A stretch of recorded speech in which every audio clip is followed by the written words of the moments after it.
In our hyper-connected world, we're faced with a really profound and, well, an unsettling paradox. We have access to more information and more people than at any point in human history, and yet, so many of us feel this growing sense of disconnection, a feeling of being adrift in a constant sea of noise. Today we're going to explore a powerful philosophical argument, one that really seeks to understand the very nature of our digital age and, maybe, chart a path back toward a more meaningful existence.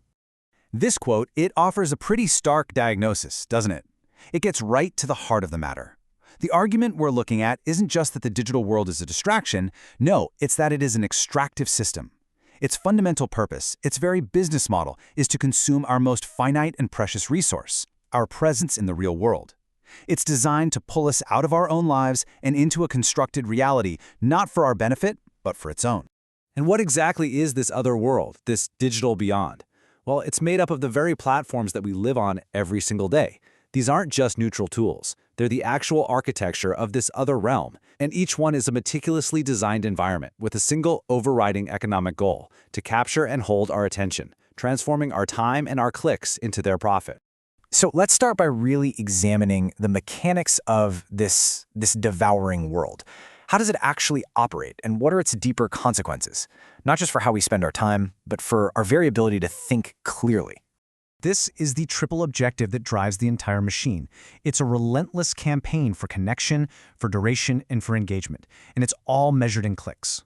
The source text we're drawing from uses a really powerful metaphor for this. It says, every numerical application that you let anchor itself in your world is, at the same time, a chain that subjugates you and a pipe that pumps you. You see, we're not the customers here. Our attention is the product that's being harvested. Now, this quote connects the medium we're using to the very structure of our minds. The argument here is that by shifting from a culture of writing to one of fleeting, speech-like digital posts, we're undergoing a profound intellectual regression. Think about it this way. A well-argued piece of writing demands structure, it demands evidence, it demands accountability. You know, as the old saying goes, scriptum onet, the written word remains. But online discourse, it's much more like spoken words that just fly away, or a volant. And this environment allows for a kind of shallowness for reactive hot takes to just flourish. And this impoverishment of language, the source argues, necessarily leads to an impoverishment of thought itself. To really understand why we're so vulnerable to this digital consumption, we have to look deeper into the philosophical foundations of our whole modern era. You see, this crisis isn't just technological, its roots are historical. We really have to ask ourselves, what collapsed within our culture that left such a profound void for this to fill? The source suggests that our predicament really stems from the failure of two huge narratives that once gave Western civilization its meaning. First, you had the Christian utopia, which saw humanity perfected through its relationship with God. Then, you had the modern utopia of humanism, which tried to create the man-God without God, this ideal of humanity perfecting itself through reason and progress alone. The argument is that both of these have now collapsed, leaving us with what's called the death of the man-God, a loss of any overarching purpose, which now invites us to find our just and more modest place back in the cosmos. And this brings us to a deep philosophical split.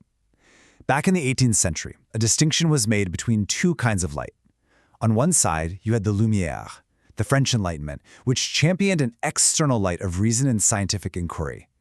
Now, while that was foundational to our modern world, the source argues this path has become colossally sterile. In response, there was a counter-movement known as Illuminism, which sought a totally different kind of light, an internal, intuitive illumination found within the soul. Modernity, it's argued, chose the former path, and today, we are living with the consequences of that choice. So, having diagnosed the illness of the digital age and traced its roots back to the collapse of these grand projects of modernity, our source material now proposes a kind of profound therapy. And it begins not with a list of rules, but with a fundamental shift in how we perceive the very nature of existence itself. This is the absolute core of the proposed shift in perspective. You see, we're all conditioned to see the world as a collection of static things, right? Objects and subjects. This quote asks us to completely abandon that view. Instead, we're asked to see everything not as a thing, but as a dynamic, unfolding process. And this isn't just a word game. Think of a tree not as a static object, but as the ongoing process of growing, of breathing, of changing. If you apply this to ourselves, it means our identity isn't fixed. It is a constant journey. And as the author insists, this shift changes everything. This slide helps make that abstract idea a bit more concrete. It breaks it all down into 4 fundamental processes of being. So matter is not some static substance, it's the ongoing process of materialization. Life isn't a property something has, it's the process of vivification, of becoming alive. Spirit is the process of spiritualization. And most importantly for us, the human is not a fixed identity, it's a continuous process of humanization.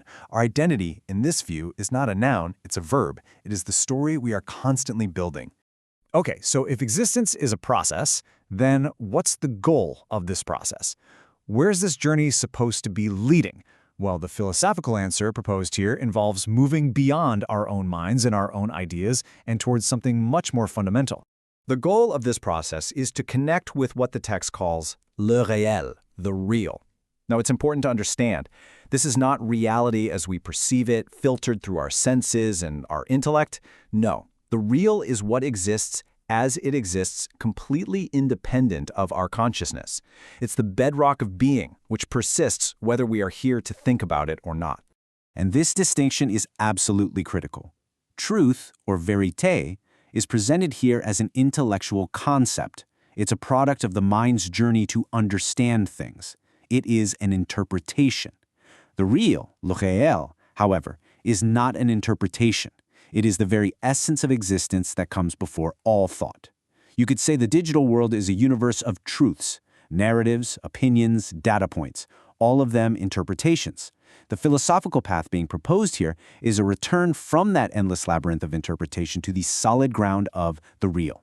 And right here is the historical error that the source identifies. The modern scientific worldview, in its quest for measurable, human-centric truth, it basically relegated any notion of an independent, meaningful reality, what's called here the language of God, or the essence of the real. It relegated it to the realm of myth. It was just dismissed as a nice story we tell ourselves. The argument here is that in doing so, we severed our connection to the very foundation of existence, and that left us unmoored. So we have a diagnosis, and we have a philosophical framework for a cure. But how does one actually do this? How in a world of constant external stimulation do we even begin the journey back to the real?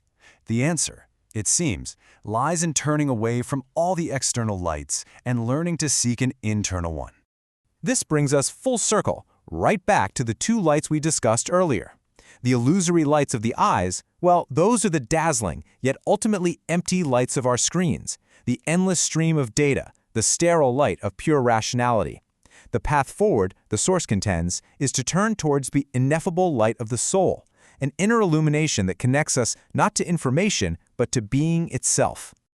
This image of a Masonic temple is presented here not as an endorsement of any particular organization, but as a powerful symbol for what's required. To cultivate this inner light, one needs a dedicated space, a temple, whether that's literal or metaphorical, a place set apart from the chaos of the profane world.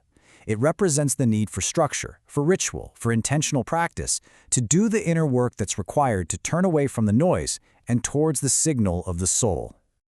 Ultimately, the entire argument really condenses into this one powerful assertion. In the face of a world designed to extract your attention and devour your presence, the ultimate act of resistance and the only path to a meaningful existence is the cultivation of the inner life. This means fostering a clear and free spirituality, purified of all dogma, aimed at reconnecting each of us with the foundation of our own being. And so, this philosophical journey leaves us with a deeply personal challenge. It's offered a critique, a history, and a path forward. But the final step, the work of building that inner temple and seeking that ineffable light, well, that's left to each of us. The ultimate question isn't some abstract idea, it's practical and it's urgent. What must we do, today, to begin the journey home?